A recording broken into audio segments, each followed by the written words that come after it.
महाराष्ट्र राज्याचे उपमुख्यमंत्री आदरणीय एकनाथजी शिंदे साहेबांचे सातारा या ठिकाणी 20 एप्रिल रोजी अंगापूर या ठिकाणी एक धार्मिक कार्यक्रम गणपती दर्शनाचा हा दुपारी कार्यक्रम आहे।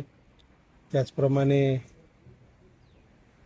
त्यानंतर आमच्या पश्चिम महाराष्ट्राच्या विभागीय एक बैठक आणि तदनंतर सातारा या ठिकाणी गांधी मैदान या ठिकाणी आदरणीय एकनाथजी शिंदे साहेबांच्या सभेचं नियोजन केलेलं आहे आणि अतिशय मोठ्या प्रमाणामध्ये या सभेचं नियोजन झालेलं आहे।